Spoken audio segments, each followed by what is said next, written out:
Aloha! E bem-vindos à Batalha das Eras, onde a nostalgia e a atualidade se encontram. E bem-vindos à segunda parte do confronto entre gerações dos Thundercats com os Thundercats de 2011.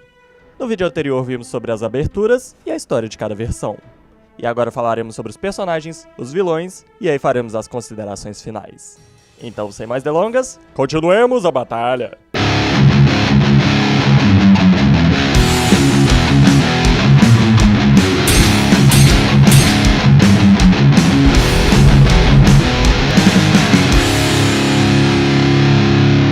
Bom, e agora passaremos para os personagens. E é claro, começaremos com o líder deles, Lionel, ou apenas Lion. No original, como vocês viram no último vídeo, Lionel é apenas um garoto da linhagem dos leões, que é apresentado a situação de Thundera ter acabado e que agora ele deve ser o rei do novo império dos Thundercats que irá se formar. E aí você já sabe como ocorre toda aquela história do protagonista se recusar a aceitar sua missão, não, é muita responsabilidade, esse tipo de coisa não é pra mim, e... hã? Isso não ocorre aqui? Ele aceita a missão sem problemas? Parece que eles resolveram pular essa parte na jornada do herói. Mas admito, é bem interessante. Normalmente precisa acontecer algo mais pessoal pro protagonista aceitar a missão dele, mas não. Lionel realmente aceita de cara já a missão dele. Mandou bem. E aí, após eles chegarem na Terra e seu corpo ter crescido porque... sim... Lionel entra 100% no objetivo de se tornar responsável bastante para liderar os Thundercats.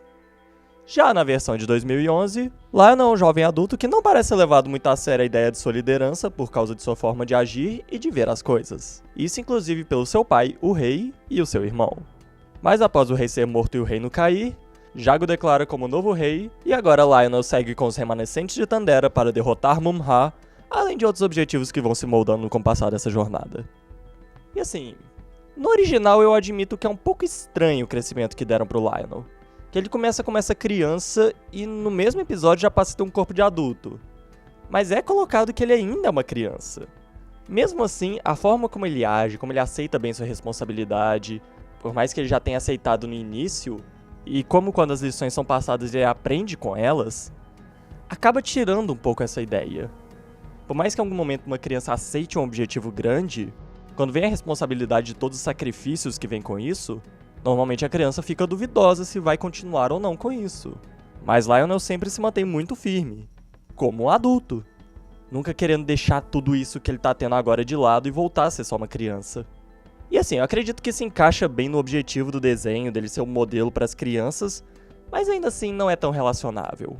Claro, tem os momentos que ele ainda é mais brincalhão e a forma dele ver as coisas é um pouco ingênua ainda, mas é algo que ele já consegue ajeitar, assim, quase de imediato.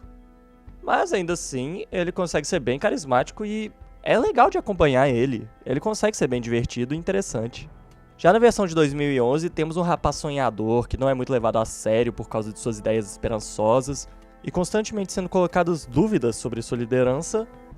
E de repente, após todos os acontecimentos repentinos, Lionel agora precisa provar sua liderança para os outros e para si, aprendendo como encarar situações complicadas, tanto externas quanto internas, enfrentando conflitos pessoais com relação aos outros à sua volta, com as responsabilidades repentinas que surgiram em suas costas, mas também aprendendo com estes e buscando crescer mais com o que ocorre. E nisso, por mais que o Lionel original possa ser bem carismático e interessante, a versão de 2011 consegue ser mais relacionável. Depois passamos para Tigra. No original ele é o grande cientista / arquiteto / paizão dos Thundercats. Ele é um cara muito gente boa, que sempre tá ajudando como pode, é um grande exemplo para o Lionel, reconhece a liderança futura deste, e quando vê que o Lionel pode fazer algo e que requer mais responsabilidade, deixa isso nas mãos deste. Mas quando percebe que esse ainda não tá pronto para algo, normalmente questões mais burocráticas e coisas do tipo, ele acaba tomando o comando para si. E até deixado claro pelo Lionel que o Tigra se tornaria o novo líder se ele não pudesse mais. Sempre buscando dar conselhos para os outros, especialmente para o seu futuro rei, e sempre tomando esse papel do mais responsável e carinhoso entre eles.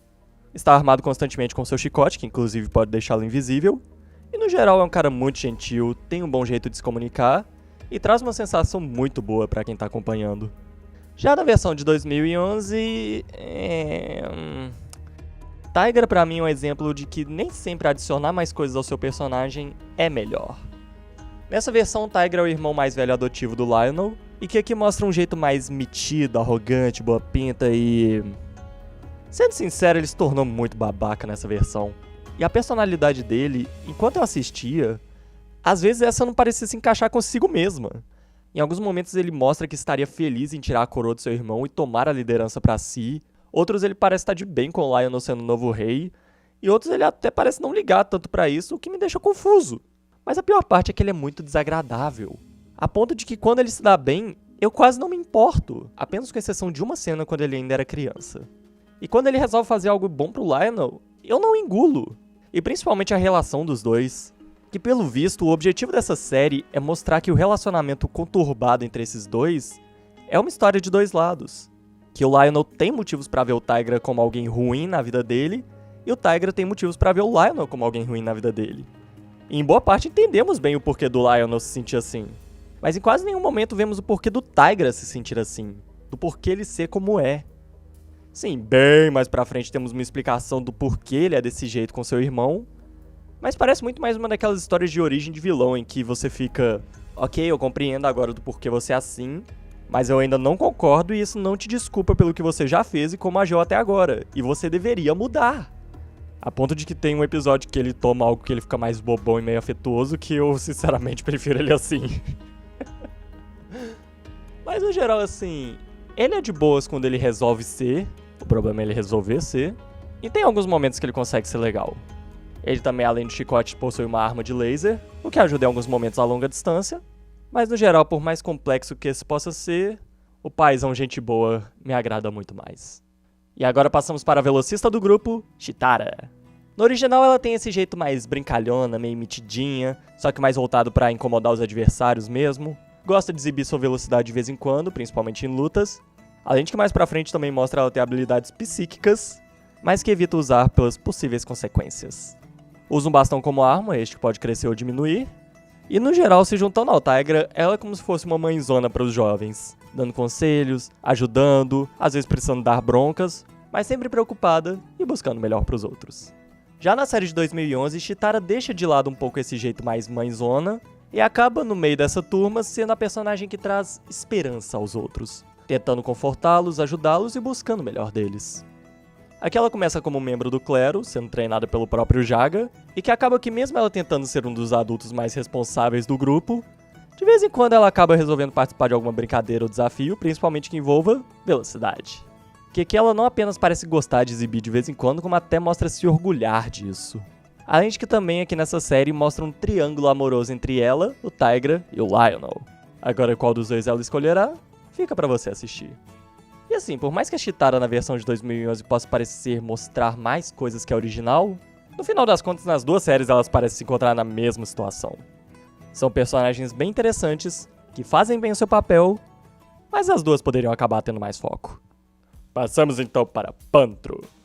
No original, se o Tigra e a Chitara são os paizões dos mais jovens, isso inclui o Lionel, Pantro é como se fosse aquele tiozão casca grossa, sabe? Que assim, enquanto o Tigra e a Chitara são mais protetores e dão conselhos pro Lionel se cuidar, Pantro é mais naquele estilo que sabe que o mundo é complicado e que os outros precisam aprender as coisas na prática. E aqui ele também é reconhecido como um grande guerreiro Thundercat, o melhor depois de Jaga, mas também sendo bem voltado para a tecnologia e até sendo engenheiro deles. Além de ser o piloto do seu bebê, o Thunder Tank.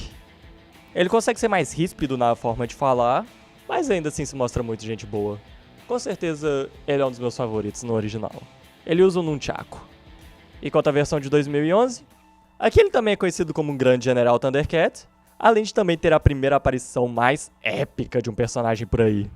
Aqui ele também começa usando um nunchaku, mas que a partir de um certo momento ele começa a usar uns outros brinquedos. Aqui mexeram mais no temperamento dele, o que eu gostei bastante. Por exemplo, quando os outros o conhecem, Lionel já é meio que o novo rei dos Thundercats, mas Pantro sequer liga pra isso. Ao ver do Pantro, Lionel precisa mostrar que merece ser visto como um rei por ele. O que é interessante de colocar rei não apenas como um título, e mais como um estado de mente e espírito que alguém tem que ter para poder comandar os outros. Mas continuando, é que ele também é chegado no seu Thunder Tank, mas olha também esse troço, olha que lindo! Eu também ficaria assim. O contraste dele também com os outros membros é muito legal de ver. Além de também trazer bem o jeito brucutu dele. Com ele sendo bruto, mas também agindo nos momentos certos. Afinal, ele não é um grande general à toa. E os momentos de luta também são ótimos que... Espera. Agora que eu parei pra pensar, vendo o original, eles falam muito do Pantro como esse grande guerreiro, mas não vemos tanto isso em prática. Normalmente nas lutas ele ou segura os golpes ou desvia, ou usa a força do adversário contra esse pra jogar ele pro lado ou coisa do tipo. Mas lutar mesmo é no mínimo bem raro. Na verdade, exceto quando enfrentam criaturas não vivas, feitas de pedra, de metal, coisa do tipo, é muito raro ver qualquer um dos Thundercats lutar mesmo. E assim, eu acho que é mais uma ideia na época que eles queriam passar de que evitar brigas é o que na verdade te faz um grande guerreiro. E eu respeito isso, é bem honrável. Mas ainda assim... Hehe. Mas, voltando pro Pantro, nessa versão deixa mais claras as coisas pelas quais ele já passou. Nós descobrimos mais situações sobre ele e até entendemos do porquê que ele é tão aclamado. E no geral ele é muito carismático, principalmente na relação dele com a Willy Kit e Willy Cat. E por falar neles, o que dizer desses dois irmãos? No original eles são colocados como essas duas crianças mais travessas e irreverentes, que gostam de sair nas suas próprias aventuras, às vezes se arriscando demais e entrando em problemas, mas não querendo dizer que não conseguem enfrentá-los. Com eles usando armadilhas e bombas, além também da Willy Kit conseguir dar uma de Sonic de vez em quando. Sim, eu também achei estranho, mas interessante. Os dois são gêmeos, com o Willy Cat sendo o mais velho entre os dois, mas com a Willy Kit se mostrando mais habilidosa que ele em alguns momentos. Mesmo assim, não dá pra tirar os méritos do Cat. E no geral, os dois conseguem ser muito carismáticos. De verdade, é legal de acompanhá-los. E quanto à versão de 2011, se vocês acham que no original eles são travessos, é que eles levam a outro nível. Os dois começam como ladrõezinhos de rua que usam suas habilidades pra roubar dinheiro pra comida, mas que após a queda de Thundera, encontraram Lionel e os outros e passaram a segui-los. Aqui eles aparentam ser mais jovens do que no original, e cada um agora tendo uma habilidade própria. Com a Willy Kit tocando sua flauta, que consegue colocar os outros pra dormir, além de ser uma música muito bonita, e o Willy Cat tendo um gancho que ajuda ele e os outros a saírem de enrascadas. Aqui os dois são tão ardilosos que tem chance de enganar até quem tá assistindo. Além de que no original eles têm esse jeito de ir atrás de aventuras próprias, serem mais sapecas na hora de agir, serem um pouco rebeldes com ordens impostas, mas enquanto no novo eles também têm alguns desses elementos, aqui realmente parece que se trata de duas crianças mesmo. Você consegue associar eles com criancinhas nessa idade. Além de os dois terem o próprio objetivo deles aí, e mais pra frente termos mais profundidade neles. No geral, na versão de 2011, esses dois e o Pantro, principalmente pela interação deles, como já mencionei, conseguem ser meus favoritos. Bom, e depois passamos para Snarf. No original, ele é o personagem com a voz mais doce de todos. Ei, onde é que vocês vão? Lá eu preciso dormir. Vão em frente, recebam todas as glórias e deixem pro Snarf resolver os problemas. Eu não me importo mesmo. É como música para os seus ouvidos. Tocada por um instrumento desafinado e quebrado, sendo triturado por um crocodilo, enquanto pega fogo, com o crocodilo também pegando fogo, durante um terremoto. Mas ainda sem música. Mas de qualquer forma, nessa versão ele é o protetor /babá do Lionel, que mesmo esse já tendo crescido e se mostrado mais independente, esse pequeno gatinho ainda busca estar sempre próximo para ajudá-lo como puder.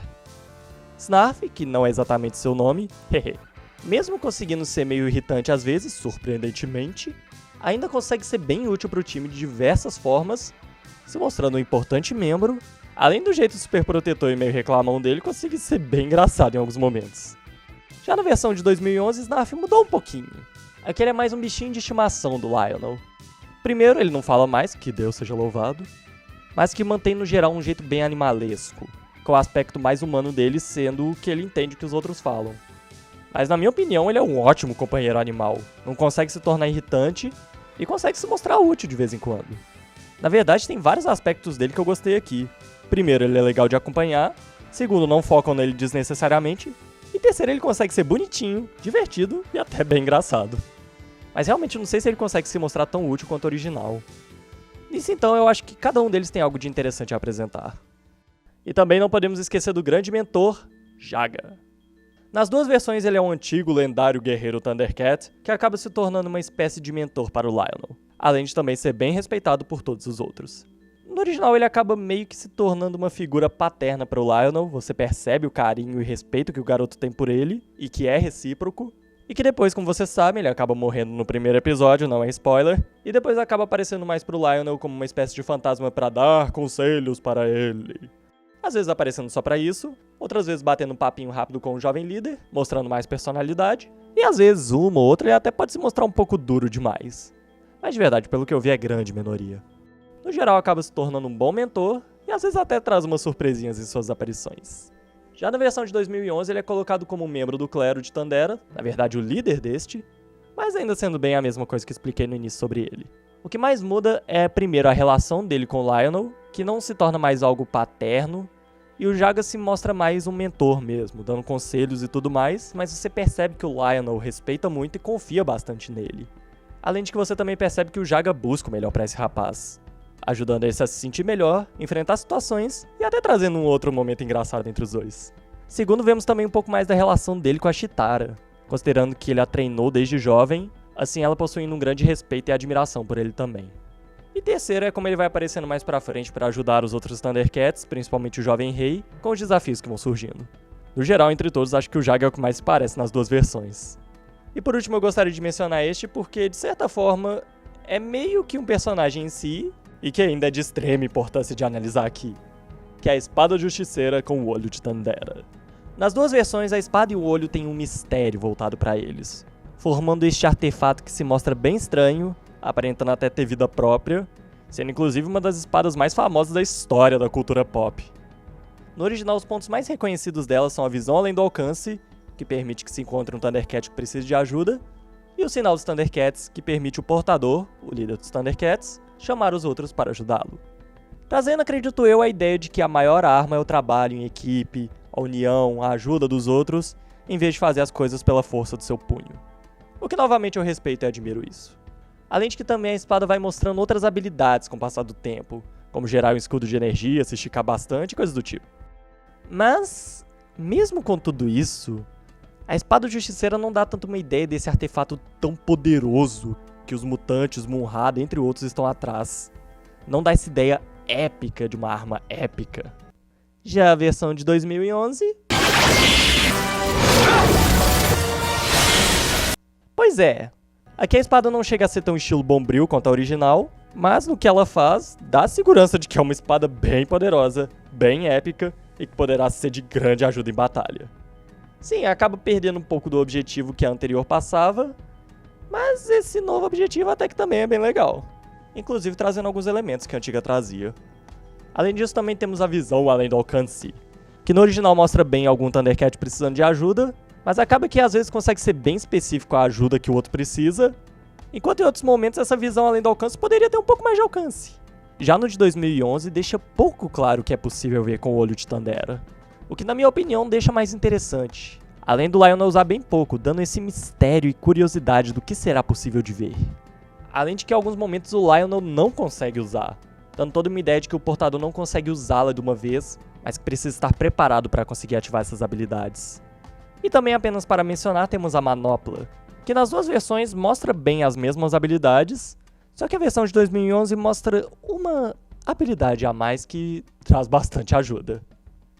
Então assim, por mais que os personagens originais tenham carisma, sejam legais, sejam interessantes, o de 2011 eu admito que pelo menos a maioria apresenta muito mais.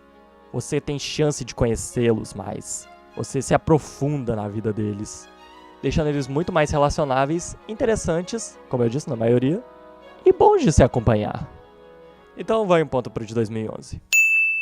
Ha! Mas se a versão de 2011 acha que tem como vencer o original, vamos acabar com isso com os vilões.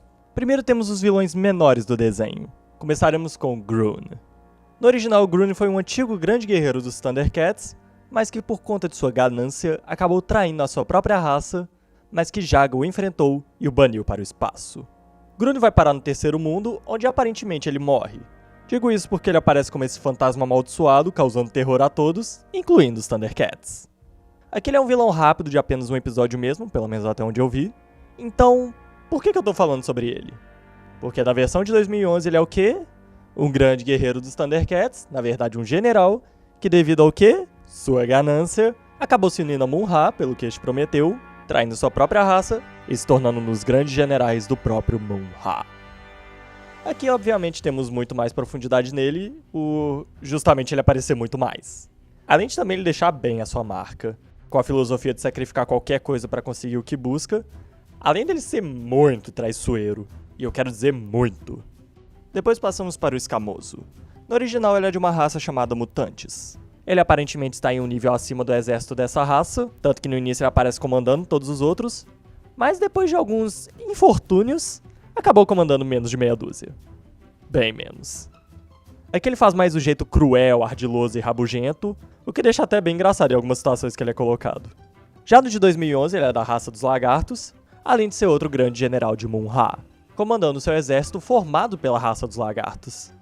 E por falar nesse exército, eita que exército! Os caras têm mechas! Eu, sinceramente, quando eu vi isso, eu não sabia se era doido ou tosco. Eu chamaria de doisco. Mas, enquanto é o Escamoso, aí ele já entra mais naquele estilo general vilão, que fica mostrando aos seus subordinados o quão eles são descartáveis, além de também trazer certo tom de ameaça. No caso dele, eu acho as duas versões ok. E quanto aos outros dois mutantes, Simeano e Jacal, primeiro Simeano. No original ele é meio que o braço direito do Escamoso, que em alguns momentos se mostra de um jeito mais ameaçador, mas que em outros fica de um jeito extremamente bobo. Que admito que até consegue ficar bem engraçado, principalmente no contraste dele com o Escamoso. E o Jacal meio que tá lá. Assim, em alguns momentos ele se mostra mais ardiloso, com uma ideia boa que ele bola, mas em outros ele é mais Maria vai com as outras, além de outros momentos que se mostra bem medroso. E quanto à versão de 2011, no início eu fiquei na dúvida de como fazer esse tópico porque os dois simplesmente não apareciam. Mas a partir de um episódio eles começaram a aparecer e, gente, o que falar desses dois? Primeiro já é ótima a apresentação deles, sendo colocados como dois grandes criminosos sendo condenados por crimes vis até pro próprio Moon-Ha. Ok, tô dentro. Primeiro temos Atticus. Sim, esse é o nome do Simeano nessa versão. Aqui ele não chega a ser tão engraçado quanto no original, mas, gente, ele é ameaçador. Ele é basicamente o tanque dos vilões, levando a ideia de força bruta ao ponto mais alto. No caso dele, eu acho difícil dizer qual versão eu prefiro. Essa de 2011 é bem doida e ameaçadora. Mas o original, pelo contraste dele com os outros e por ser mais engraçado, eu acho que ganha mais personalidade. E depois nós temos Keinar. Sim, esse é o nome do Jacal aqui. E, gente, ele é maravilhosamente psicopata nessa versão. A forma como ele é apresentado já traz toda uma ideia do que esse personagem é capaz. Além de mostrar todo um prazer em massacrar os outros e toda uma diversão em causar dor. Ele é basicamente como se fosse um carnificina daqui. O que melhora ainda mais quando descobrimos que a voz original dele é de um dos carnificinas. Sim, D. Bradley Baker faz um ótimo papel aqui, do mesmo jeito que ele faz no jogo do Homem-Aranha de Play 1.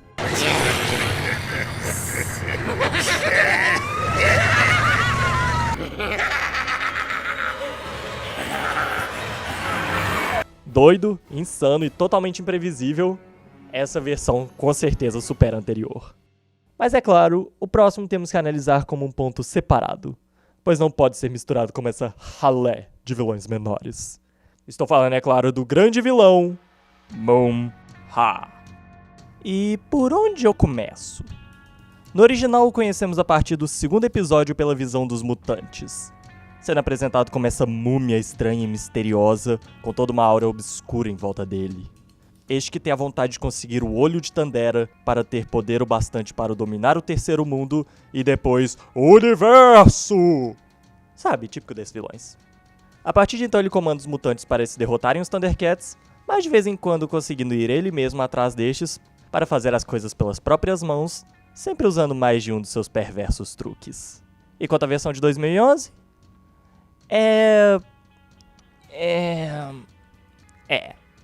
Já vou adiantar aqui, não ficou tão bom.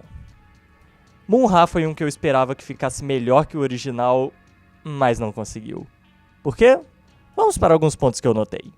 Primeiro, a primeira aparição de Moon-Ha. No original mostra a nave dos mutantes sendo abatida por raios de uma pirâmide, e assim que esses buscam ir até lá para tirar satisfação, a pirâmide se abre e uma voz firme e imposta os convida a entrar.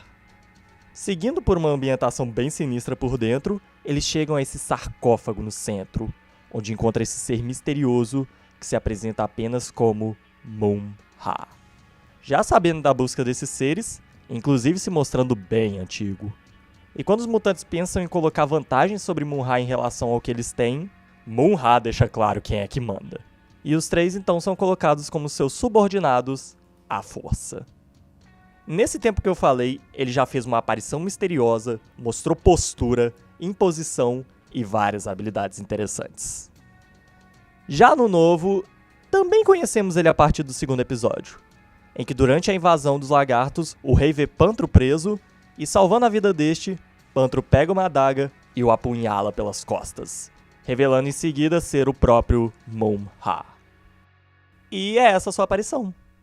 Claro, os efeitos dele se transformando são legais, e ele joga um poder bem doido nos membros do clero depois, mas o grande e poderoso ser que tantos temiam aqui usou de uma tática ardilosa contra o rei, atacando com uma adaga. Uma adaga!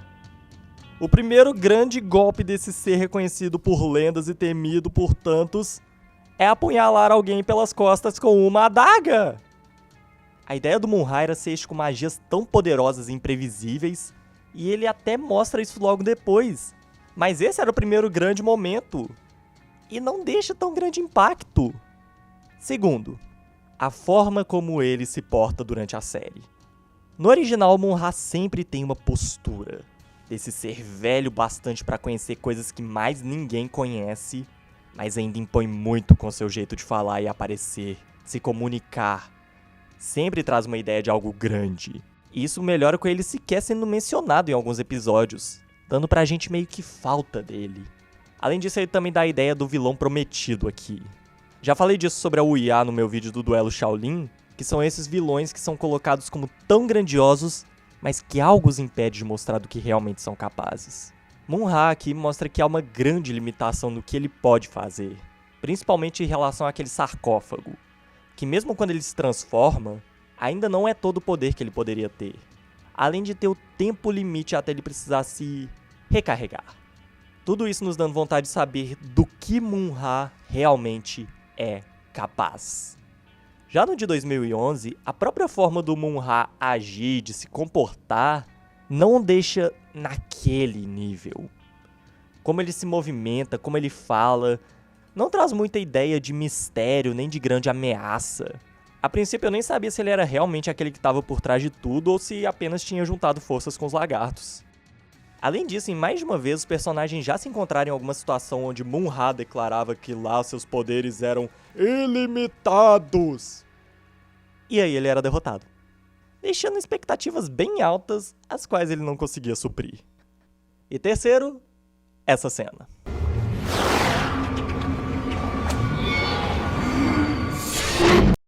Ok, no momento em que eu vi isso, algumas ideias já estavam passando pela minha cabeça do que poderia ser, pois é uma cena bem doida. Talvez seja igual ao original, que ele precisa ir pra dentro do sarcófago pra se recuperar, e aí ele usa essas faixas pra levar ele pra lá por já estar fraco demais. Ou talvez seja até uma espécie de maldição nele, que de tempo em tempo ele precisa estar dentro do sarcófago, e nisso aquelas faixas vão até ele e o puxam mesmo contra a sua vontade. E isso é uma ideia bem legal, que deixa ele bem mais restringido. E aí...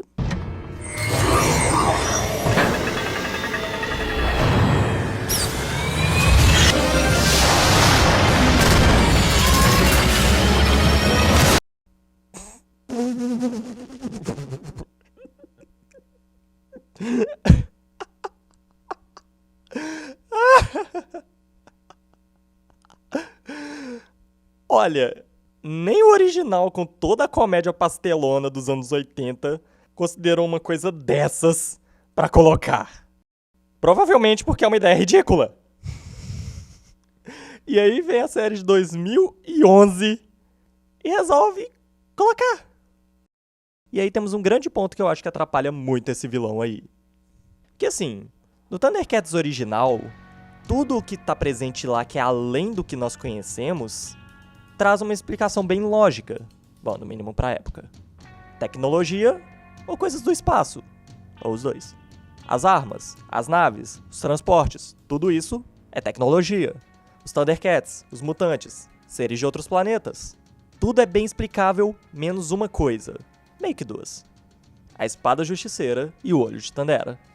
É a única coisa aí que não é bem explicada desde o início, que é mantido o mistério do que se trata e por que faz o que faz.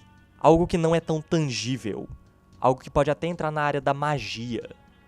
A partir do segundo episódio temos outra coisa, essa sendo Mon-Ha. Este que, assim como a espada, traz toda uma ideia mais transcendental, algo além do que podemos imaginar. Tanto que quase toda vez que ele aparece, Mon-Ha mostra ser capaz de algo diferente, alucinar alguém, voar, controlar as coisas, lançar raios, e isso que ele ainda mostra ser fraco e limitado. Então essa é a ideia do Mon-Ha, de alguém mais tradicional, por assim dizer, mas que ainda tem as suas cartas na manga que praticamente mais ninguém tem. Que se quiser ir para outro lugar, ele pode até voar até lá, ou simplesmente vai aparecer lá de algum jeito, ou vai se transformar em um animal ou em uma fumaça, vai fazer algo assim, e não fazer um para o Mon-Ha móvel! E acaba que não há tanto mistério e ameaça que esse Mon-Ha novo apresenta, pois por volta do sexto episódio, já dá uma sensação que sabemos de tudo que é possível dele apresentar. Então acaba que não há tanto mistério e tanta ameaça que esse Mon-Ha novo apresenta. Mas, apenas para ser justo, em alguns episódios mostra um design do Mon-Ha que ele acaba tendo com mais poder, que eu admito que é bem doido. Mas com o Mon-Ha original ainda ganhando nisso. Mesmo assim, quanto aos outros vilões, os de 2011 acabam meio que ganhando. Então eu acho que seria justo dar um ponto pra cada um. Mas deixando bem claro no final das contas que o original empata com o de 2011. O quê? Mas como? Como é possível? Como podem empatar com claramente muito mais gente preferindo o original? Não faz sentido. E quanto ao novo sendo cancelado logo na primeira temporada, como explica isso? Se cancelou é porque não fez sucesso, né? Quer saber? Tanto que eu vou checar isso agora.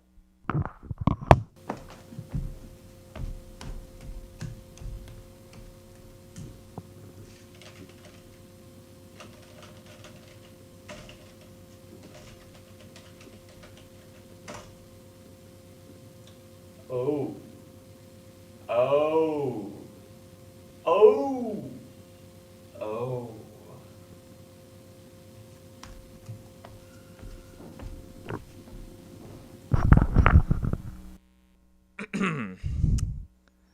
Bom, aparentemente eu me enganei e a versão de 2011 foi na verdade bem recebida e com uma boa audiência e pelo visto houve outro motivo pelo qual foi cancelada. Vocês realmente querem saber qual é?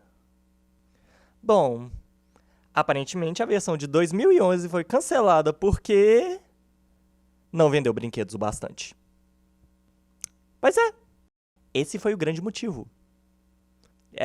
Mesmo havendo uma boa audiência, mesmo vários gostando, ainda foi cancelado por causa de baixa venda de brinquedos. Bom, pelo menos o motivo não é porque o desenho foi ruim. E ainda bem, porque, gente, as duas versões foram boas de ver. O original, como eu disse, tem aquele maravilhoso jeito brega dos anos 80, os personagens têm um bom carisma, há um sentimento confortável em acompanhá-los em suas aventuras, além de terem os vilões desde os mais patetas até um que realmente consegue trazer ameaça. Inclusive, Mon-Ha, comparando ele com os outros vilões de desenhos dos anos 80, ele consegue ser um dos melhores, se não o melhor, comparando questões de inteligência e ameaça. Acho que o mais próximo de competir com ele é o Megatron. Mas, continuando, além disso, não consigo deixar de, no mínimo, respeitar o objetivo dessas séries da época, e que os Thundercats, na minha opinião, é um dos que melhor fez isso, que é de trazer bons valores para as crianças. Já o de 2011 é uma aventura por um desconhecido perigoso, além de haver, como eu já repeti várias vezes aqui, bastante profundidade nas coisas. Aprendemos bem mais sobre cada um dos personagens, os compreendemos bem e até podemos nos relacionar bastante com eles. O gráfico também evoluiu bastante, mas é meio que de se esperar depois de quase 30 anos. Infelizmente não poderemos mais acompanhar o que seria a continuação da aventura da versão de 2011, mas posso dizer que pelo que foi até o momento, vale a pena acompanhar. Já o original obviamente tem muito mais episódios, mas cada um sendo uma aventura única, dando uma chance de quem tiver na dúvida de acompanhar um pouco e ver se gosta, sem sentir toda aquela responsabilidade de ter que ver tudo. Mas, pelo que eu acompanhei pelo menos, digo que vale a pena dar uma checada também.